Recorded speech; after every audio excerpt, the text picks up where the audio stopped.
Hello, fellow gamers.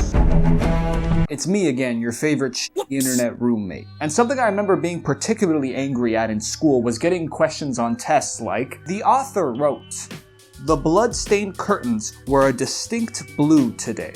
What do you think the author meant by this?" And just like you or any other cool math games brained kid, I only had one response to give. How the do I? But then my teacher, after giving a lecture about how much she hates her job, would explain what this meant. And she told us that the author meant that the character was depressed. And if you've seen this meme, then you know this is pretty much how me and all my peers felt about this explanation. But then fast forward in time, I was playing Eco. And it was while playing this game I realized just how much I've changed. See, in Eco, there's not a lot of dialogue, so I had to latch on to other things, like this whole hand-holding thing. Throughout the game, you're constantly holding Yorda's hand and helping her. But as you keep progressing, there's moments where she jumps to your hand, or she helps you solve a puzzle. And I started thinking like, wait, are they trying to tell me something, but without dialogue, with just gameplay alone? But no, that can't be true. For that to be the case, there would have to be a moment where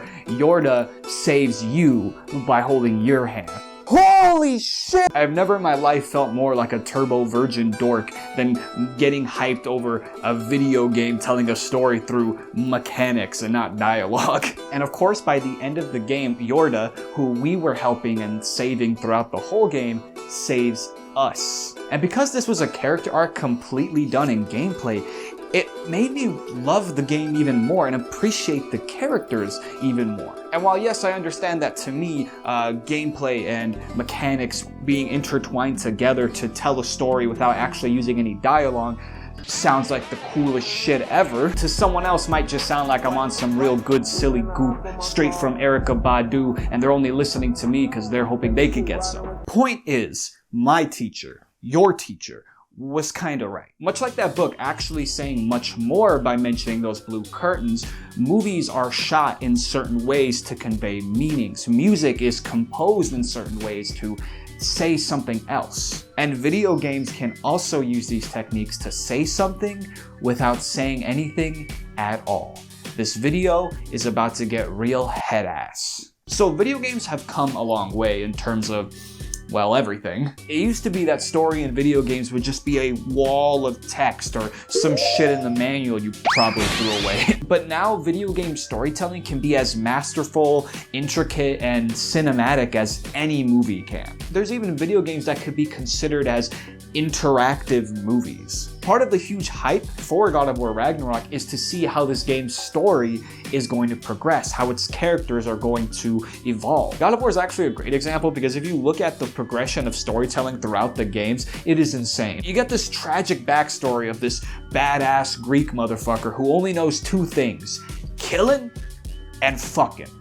Lots of fucking. That was already great, but then you see him amazingly develop into this complex, beautifully voice-acted father anti-hero, just trying to be the best father figure he can. The dude grew a beard and suddenly he went from sex and kill to post-nut clarity and wisdom. Oh, and he's Norse now, I guess?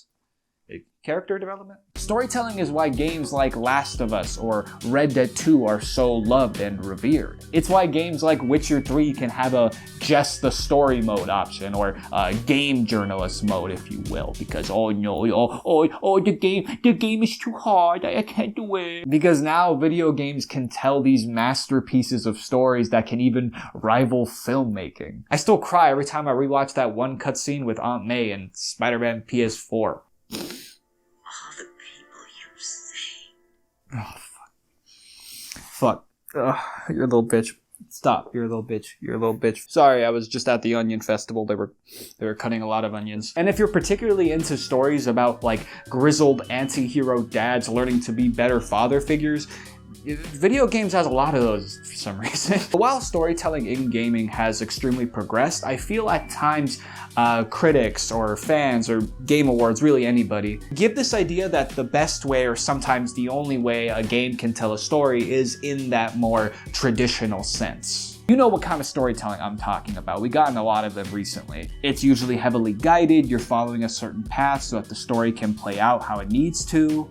Very cutscene heavy, very dialogue heavy, very cinematic, almost feeling like an interactive movie at points. And while yes, this does make very great video game storytelling, it's not the only way a video game can tell a story. In comparison, I feel like there's not a lot of love and respect given to how video games can tell stories in ways that only video games can. Sure, a cutscene, for example, could be great, but there's nothing a cutscene can do that a typical movie scene couldn't do. Which is why in today's video, I wanted to draw attention to how video games can tell stories in ways only the medium, the art form of video games can. For our first example, one of the easiest things a video game can do is give a player choice. I first experienced this in SmackDown vs. Raw 2005. Hey, hear me out. So basically, there's this amazingly voice-acted fella named Dupree. I've had just about enough of you, pal. Next week, I'm gonna show you what happens when you mess with me, my woman, or my dog, Fifi. And he definitely means business. You can tell by the blaring background music of The Angle by Core. Have I ever thought of this before? Have I ever... I'll be honest, I don't really remember the circumstances. But basically, if you fight against him, there's two possible outcomes. I think if you lose, you get the super virgin cuck, just you getting violated outcome. But if you win, you get the steamy hot fun times with Tori. She throws her undergarments out the shower. This game was ridiculous. But for a 12-year-old boy, that choice meant everything. It does a lot to change the experience from one player to another. In Fable, which path of very black and white morality did you choose? Did you go down the path of being kind to children and people and sparing the lives of foes, giving up ultimate power to save the world? Then your hair, it turns white and you even get this little literal halo over your head. But then you hooligan, you ate way too many live raw chickens. That was wicked. Literally. Well, I guess you're the spawn of Satan now. In Spider-Man Web of Shadows, did you make the good moral choices? Did you give up the symbiote and then get the ending where you swing away with Mary Jane in the beautiful sunset-lit New York? Or... now dig on this. Did you make the right choice by keeping the symbiote, using it to save the better choice of Black Cat, and then with her becoming a power couple who rules over New York with your symbiote army?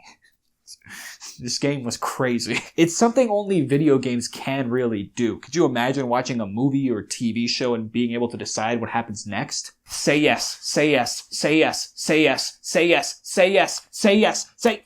At this point, the medium has completely fleshed out this technique with games like Mass Effect, giving you this massive dialogue wheel that completely changes the experience for each player. Or especially the Witcher series, where not only are you getting actually interesting side quests, none of that kill 10 boars and bring me 10 of their hogs, but on top of that, some of those side quests can alter parts of the main story too. Did you throughout your story spare a lot of monsters?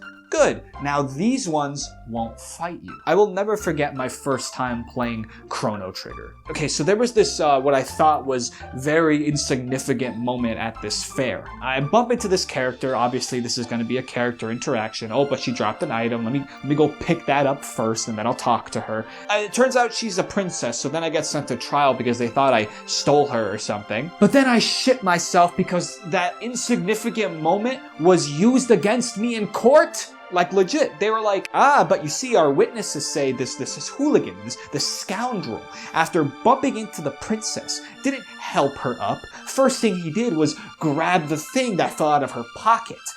A thief! I had no fucking clue that the order of events that I either talk to a character or pick up an item would completely change the outcome of the story. Using this technique not only creates unique experiences from player to player, but also allows games to have multiple endings. You can have a beautifully heartwarming snowball fight with your pseudo-daughter and choose the love interest that makes love to you on a stuffed horse, play Witcher 3, and generally be a great person. Or you can be on your Sigma male grind set. Reject both love interests. Only look out for yourself. Sell your pseudo-daughter off for some shekels. Another way video games can tell stories is through the overly long video essay analysis, head-ass, pretentious technique of environmental storytelling, which is, in its most basic form, silent storytelling through props or people in environments, or honestly just environmental design in general. And while yes, this can be done in movies with set dressing or books with fucking blue curtains, I feel like games can capitalize on it the best because you can actually explore every nook and cranny of these environments. In games, you can not only feel the history of these locations, but you can get up close to it, you can read about it, you can interact with it. This can be seen in its most obvious form, almost to a meme level, with the skeletons in Fallout. The devs laid these skelly boys all over their world in various situations and poses to give you an idea of what these people were going through right before death. And they can range from humorous to melancholic at times. Now, admittedly, it doesn't get that deep. That's why it's kind of a meme, like, environmental storytelling is when skeleton on toilet. You know, it's not doing too much outside of, this skeleton had a beer in his hand before death. Well, by using my British accent and my 5 giga brain cells and my many hours of watching analysis videos on YouTube, I can deduce with about 98% probability that because this skeleton had an empty beer bottle in his hand at death, that he must have been drinking beer. Deep as fuck. Whoa. How did he figure that out? Nah, he's gotta be reaching, bro. Can we talk about like the political and economic state of the world right now? But regardless, it still provides emotion and narrative to gaming without actually using any words. It's silent storytelling. Last of Us is one of the best stories in gaming. Yes, of course, because of the narrative, the characters, and the many amazing moments. But I don't hear enough talk about the tiny details of the storytelling. Like how we feel connected to these characters and their world through its environmental storytelling. When you go into an abandoned house and you find luggage, portraits, a newborn child's room, or memorials. These are all narrative brushstrokes on the canvas that is Last of Us's storytelling. Even something like level design can be environmental storytelling. In Uncharted, the devs will design these caves to feel claustrophobic and cramped and have these very low ceilings. So we can have a semblance of understanding what our player character Nathan Drake feels when he's exploring these caves. But the devs also made it so when you finally get out of that cave, you get this beautiful, free vista. So we theoretically can feel that sense of relief and just that Drake feels escaping that cave. That's using level design as environmental storytelling, all just through emotions. Think of that iconic Dead Space blood writing of cut off their limbs. This is great because not only does it work for environmental storytelling, giving us this idea of someone right before they died realizing something about the enemies and deciding to write it on a wall to help the next person, but it also simultaneously gives us a hint mechanically how to approach the coming enemies. In Silent Hill 2, that fog was probably there in reality to help with hardware limitations. The game probably had trouble loading in all the stuff that had to come into view as you would run through the area. So you put a fog there to cover all that processing. But the devs went out of their way to make that fog part of the narrative and setting. Now that fog is a psychological representation of our character. It gives the setting this dreamlike, eerie atmosphere. All because of environmental storytelling. One of my favorite examples of this is in Dark Souls 2. So as you play Dark Souls 2, you learn a little bit about the history of the world and its lore. You come to find out that there was this huge war between the humans and the giants. So now in the present, there is an area called the Forest of Fallen Giants. Explore it, you find soldiers, you find these giants that are intertwined with the trees after all these years have passed. Which alone is enough, but then this brilliant moment happens. You notice these two enemies that aren't going for you. they're going out of their way to attack a tree. But before you start thinking that it's bad AI, you notice that that tree is one of the giant trees. It's a beautiful way of hinting to that war and giving beautiful pathos to these enemies because they've lost their minds so far that all they remember is fighting that war with the giants. That's why they're attacking the giant tree. Environmental storytelling is such an important technique because it's a big factor as to why we gamers can connect and feel like we've actually lived in these worlds. And finally, my favorite way of storytelling, through mechanics. This could either be literal mechanics and buttons telling a story, or the merging of gameplay and story.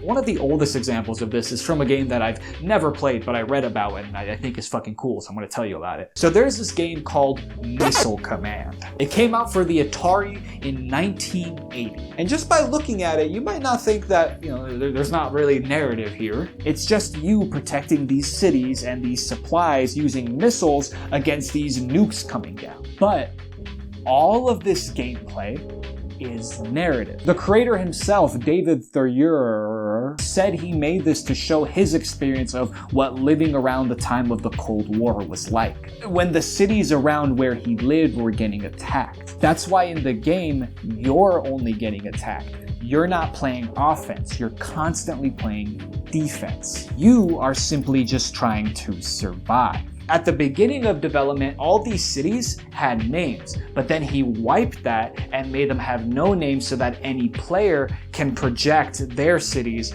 onto the game. He wanted you to feel the quick and hard decisions you had to make as an actual missile commander, like in the cover. Do you let half of these cities go so you can protect the other half easier? Literally using half of human civilization at the cost to protect the other. But the most impactful nut punch of a decision these devs made was to make it so you cannot win Missile Command. And it was programmed this way to give the narrative of you can't really win a nuclear war. You can only defend, you can only survive and delay the inevitable until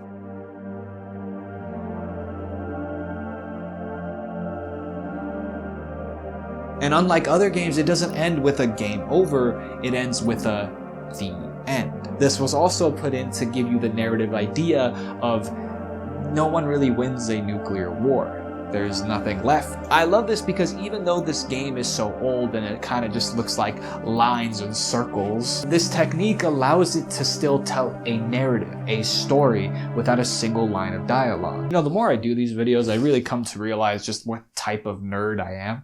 I seem to just be really obsessed with insignificant details that to me add so much to something. I remember seeing this tweet, hopefully I can find it, that was basically video game. It changes the sounds of the pitter-patters of feet when the character walks on either wood compared to sand or tile. And then it says, gamer. Wow. Inspirational. Motivational. Emotional. This game changed my life. And I was like, yeah, that's me.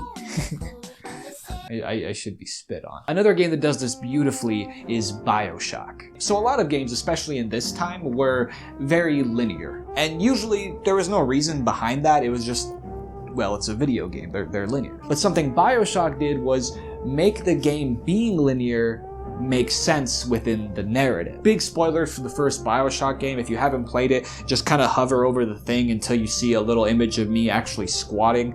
That's when I'll be done talking about BioShock. So as you're going through the game, you're in constant contact with this fella, and he's always asking you, would you kindly do this? Would you kindly do that? And you're not thinking much about it. You just kind of do it. He seems like a swell fella. And the game is programmed to be linear, so you literally can't do anything else. You have to do this. But then before you know it, M. Night Shyamalan Shamalama Ding Dong comes, grabs your dick, and surprises you with a twist. Your character finds out he's been brainwashed. His whole life, family, and past weren't real. They were completely fabricated. And he's kind of under a hypnosis mind trick, so whenever this guy says, "Would you kindly?" Would you kindly? Would you kindly get this? Would you kindly find that? Would you kindly find that? Would you kindly find? Would you kindly get? He has to do it. And that's what you've been hearing all throughout the game. And oh my god, when I found that very first audio log of hearing our character as a child having to the little puppy, I don't want to talk about it. And because of this, now you have a merging of gameplay and story. As a linear game, you have no other choice but to do what the game devs intended. But because in the story you are brainwashed to do whatever you're told based off the phrase, "Would you kindly?" now there is a narrative and story reason as to why the game is linear, as to why you're doing everything in a certain order. So now you're not just doing everything this guy tells you to do because, oh, it's a game, I have to do this. No, there's a story reason. You're literally brainwashed to do that. It adds so much to this already amazing story that this game has to basically making it one of, in my opinion, best stories in all of gaming. Another great but different example is from Brothers: A Tale of Two Sons. Spoilers for Brother: A Tale of Two Sons. If you don't want that, just skip until I'm standing again.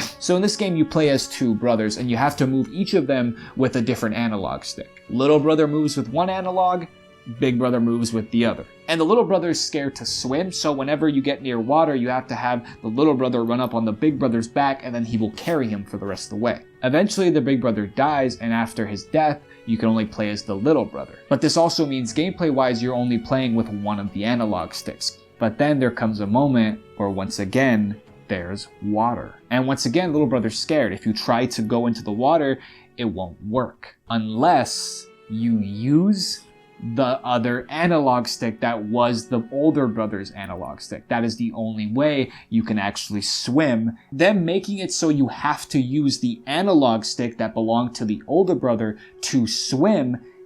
It's storytelling through a fucking game controller. That is... I love video games, man, I do. Everybody that has a brother, get on the phone, call him, and tell him you love him. What's up? Hey, I love you. What's wrong with you, dude? And it would not be an internet pit stop video if we did not end without talking about Dark Souls. You've heard the story. Bubba told me to watch lore videos after beating Dark Souls. I said, ha, I'm not a virgin. But then after beating the game, I accepted the return of my virginity and I became a Souls lore historian. So much of the Souls series has lore and story connected to it. And to me, the most impactful way that Dark Souls did this was in Dark Souls 3, whereby using music, a boss fight, and knowledge of prior games, it tells a story. You fight this boss and he keeps switching movesets. He's a sword boy, he's a long stick boy, he's a little bitch wizard boy, he's a ninja flip boy. And when you beat him and you read his lore, you find out he is the manifestation of everyone that has linked the fire. So all those players, you, your friend, those wandering ghosts you saw, those funny bloodstains you saw die, those random ghosts that either came to fuck with you or help you, he is all of them. And because that's the narrative, gameplay-wise, he has all these different movesets because narratively, you get what you get. But of course, beyond even that, he has a legendary second phase. And the second phase is just masterful storytelling without using a single line of dialogue. Anybody who played these games can understand the story of what's happening in this boss's second phase simply by hearing this.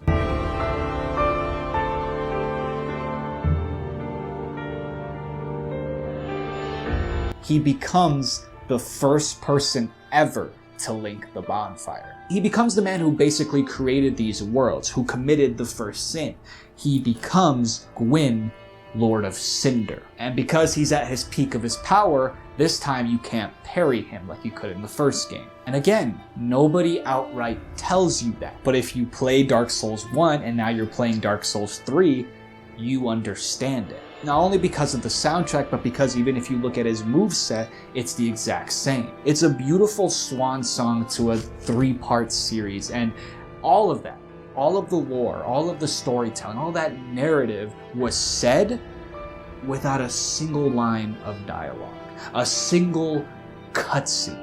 That's the real beauty of video game storytelling. It can say just as much as any 100,000 word long movie script, as any gameplay interrupting ass cutscene, as any blue curtain ass book, with just 3 notes.